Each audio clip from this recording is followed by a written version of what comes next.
মধ্যপ্রাচ্যে আবারও বাড়ছে যুদ্ধের শঙ্কা। যুদ্ধবিরতি নিয়ে আলোচনা চলার মধ্যেই হরমুজ প্রণালী ও ইরানের বন্দরনগরী বন্দর আব্বাসকে ঘিরে নতুন করে সামরিক উত্তেজনায় জড়িয়েছে যুক্তরাষ্ট্র ও ইরান। পাল্টাপাল্টি হামলা, হুমকি আর শক্তি প্রদর্শনের ঘটনায় উদ্বেগ ছড়িয়ে পড়েছে বিশ্বজুড়ে। এরই মধ্যে অস্থির হয়ে উঠেছে আন্তর্জাতিক তেল ও এশিয়ার শেয়ার বাজার।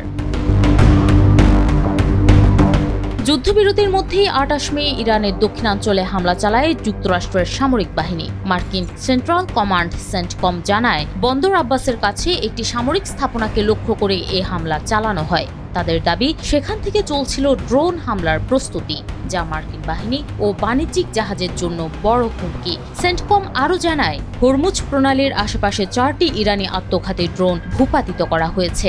আত্মরক্ষায় এই অভিযান চালানো হয়েছে বলেও দাবি করে মার্কিন বাহিনী।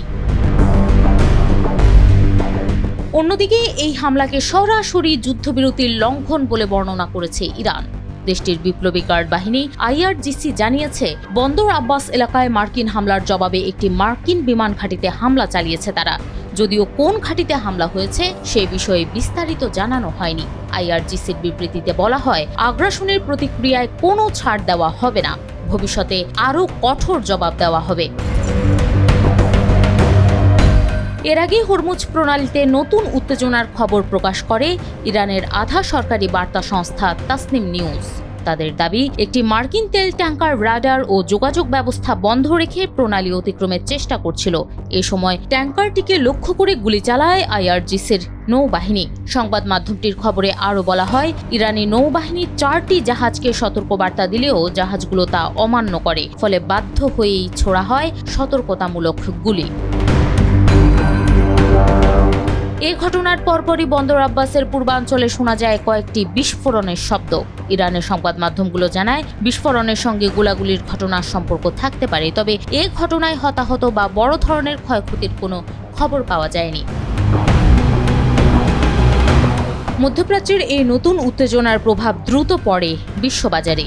এশিয়ার বিভিন্ন দেশের শেয়ার বাজারে দরপতন দেখা গেছে। দক্ষিণ কোরিয়া, হংকং ও অস্ট্রেলিয়ার প্রধান সূচকগুলো নিম্নমুখী অবস্থায় শুরু করে লেনদেন। একই সঙ্গে আন্তর্জাতিক বাজারে বেড়ে যায় তেলের দামও। ব্রেন্ট ক্রুডের দাম ব্যারেল প্রতি $95 ওপরে উঠে যায়। $91 ছাড়িয়ে যায় মার্কিন ক্রুড অয়েলের দামও। এদিকে মার্কিন প্রেসিডেন্ট ডোনাল্ড ট্রাম্প ইরানের সঙ্গে সম্ভাব্য চুক্তি নিয়ে কড়া অবস্থানের ইঙ্গিত দিয়েছেন। তিনি বলেন, ইরান চুক্তি করতে চায়, কিন্তু এখনও আমরা সন্তুষ্ট নই। প্রয়োজন হলে আবারও ব্যবস্থা নেওয়া হবে।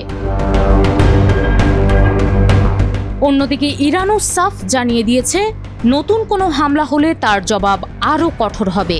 এমন প্রেক্ষাপটে যুদ্ধবিরতি নিয়ে আলোচনা চললেও তা শেষ পর্যন্ত বাস্তবায়ন হবে কিনা তা নিয়ে তৈরি হয়েছে ঘোর অনিশ্চয়তা।